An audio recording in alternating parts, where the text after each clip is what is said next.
موجودہ چیئرمین پیمرا نے بھی کہا کہ پیمرا کے پاس ایسا اختیار ہی نہیں ہے. تو اب سار عالم جو نون لیگی صحافی ہیں ان کا جو بنا بنایا بیانیہ تھا، جو ان کا دعویٰ تھا کہ اس وقت چینل 92 کھولنے کے لیے جنرل فیاض حمید نے ان سے رابطہ کیا تھا. موجودہ چیئرمین پیمرا اور تمام جو نون لیگی وزراء تھے، اس وقت وزیر اعظم شیر خاقان عباسی بھی تھے، انہوں نے ان چیزوں کو جو ہے وہ ریجیکٹ کیا ہے. اب انہوں نے کہا کہ یہ اتفاق ہے، یعنی یہ جو 92 چینل کے نشریات بحال کرنے کو ریکارڈ پر موجود جو مٹیریل ہے اس سے متضاد ہے. اب دیکھیے قاضی فائز عیسیٰ صاحب جو ہے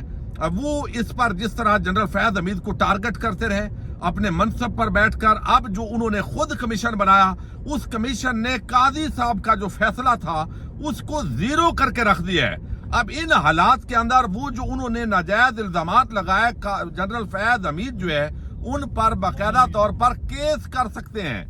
یہ جو سب سے بڑی بات جس کا ذکر کیا جا رہا ہے کہ اگر جنرل فیاض حمید اب قاضی فائز عیسیٰ کے خلاف سپریم جوڈیشل کونسل کے اندر مس کنڈکٹ کی کارروائی کے لیے وہ جو ہے وہ کوئی پٹیشن فائل کرتے ہیں تو اس کا قانونی سٹیٹس کیا ہوگا. وکلاء کا یہ کہنا ہے کہ وہ اس کو انٹرٹین کیا جائے گا. تو یہ قاضی صاحب اس پورے جال کے اندر بظاہر خود پھنس گئے ہیں، لیکن اصل جو معاملہ ہے وہ آپ دیکھیے کہ الیکشن کمیشن آف پاکستان جو ہے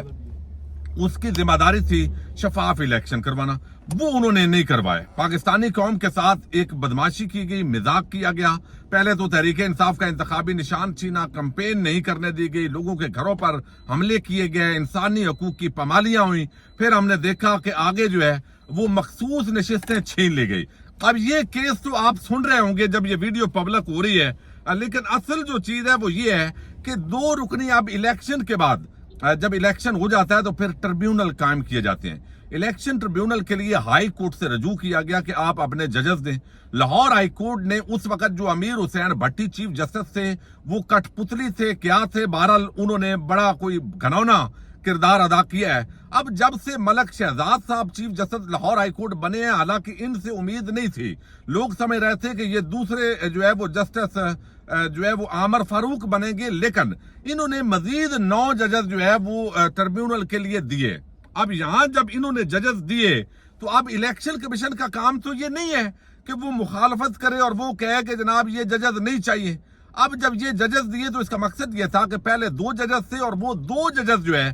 وہ بھی ان پر بڑے سوالیہ نشانات تھے. مقصد کیا ہے کہ 100 سے زیادہ الیکشن کمیشن آف پاکستان کی جو پٹیشنز ہیں، مختلف جو اراکین ہیں جن کے پاس فارم 45 کے تحت وہ جیتے ہوئے ہیں لیکن ان کو ہروایا گیا ہے، اور وہ اب پٹیشنز اگر 100 پٹیشن سننی ہوں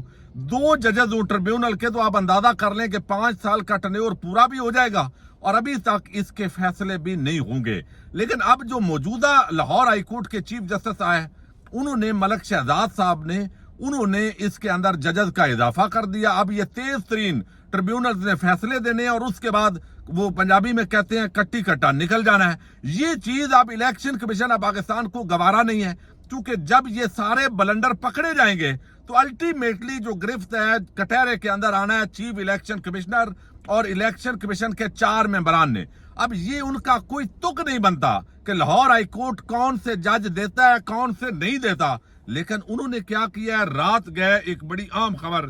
صدیق جان نے ذرائع کے حوالے سے دی ہے، اور خبر یہ ہے کہ جناب آپ کو پہلے تو میں بتا دوں کہ چیف جسٹس نے 4 اپریل کو 6 ججز کو ٹریبیونل میں تعینات کیا، یعنی 2 پہلے تھے، 6 نئے دیے اور اب یہ ٹوٹل ہو گئے 8 ہوں گے تو فیصلے جلدی ہوں گے. جس میں بتایا گیا تھا کہ پرنسپل سیٹ پر جسٹس شاہد کریم، جسٹس چودھری محمد اقبال، جسٹس انوار حسین اپیلیں سنیں گے. بہاولپور بینچ میں جسٹس آسم حفیظ، ملتان بینچ میں جسٹس رحیل کامران اور راولپنڈی کے اندر جسٹس مرزا وقاص رؤف اپیلیں سنیں گے. اس سے پہلے جو ہے وہ جسٹس امیر بھٹی صاحب جو ہیں انہوں نے 1 سے زائد جو پٹیشن تھی 100 سے زائد ان کے لیے 2 جج جسٹس سرفراز ڈوگر اور جسٹس سلطان تنویر، یہ دونوں پر بڑے سوالیہ نشانات تھے اور ان پر کوئی اعتراض الیکشن کمیشن نے نہیں کیا. لیکن اب جو ہے وہ ذرائع یہ دعویٰ کر رہے ہیں کہ chief justice Lahore high court Malik Shahzad Ahmad کی جانب سے الیکشن ٹریبیونل کے لیے بھیجے گئے 6 ججز کے نام چیف الیکشن کمشنر نے مسترد کر دیے. اب یہ دیکھیے کہ نہ تو مسترد کرنے کا ان کا کوئی اختیار ہے اور نہ وہ اس طرح مسترد کر سکتے ہیں. اب الیکشن کمیشن نہیں چاہتا کہ آزاد ججز 8 فروری کی دھاندلی کے کیسز سنیں اور وہ تاکہ 2 ججز ہی ہوں اور فیصلے ہی نہ آئیں، پتہ ہی نہ چلے کہ فارم 45 اور 47 کا جو فرق ہے، کس طرح ایک الیکشن کمیشن اور نگران حکومت نے مل کر پوری پاکستانی قوم کے ساتھ کھیل کھیلا ہے۔ یہ بظاہر اس کو لگتا ہے جو روکنا ہے، تو ذرائع کی حوالے سے یہ جو خبر ہے یہ میں سمجھتا ہوں کہ ایک سیدھا chief justice Lahore high court اور چیف الیکشن کمشنر کے مابین ایک نیا یہ محاذ کھل گیا ہے، نئی جنگ شروع ہو گئی ہے۔ اس کا اختیار الیکشن کمیشن کو بالکل نہیں ہے قانونی ماہرین کے مطابق، لیکن الیکشن کمیشن اپنا وہ بلنڈر، اپنی وہ ڈکیٹی، اپنی وہ چوری وہ بچانے جا رہا ہے۔ اب دیکھتے ہیں کہ اس بار جو chief justice Lahore high court ہے وہ ڈٹ جاتے ہیں، وہ ان کو کٹہرے میں لاتے ہیں، یا پھر یہ ایک نیا محاذ اور جنگ جو ہے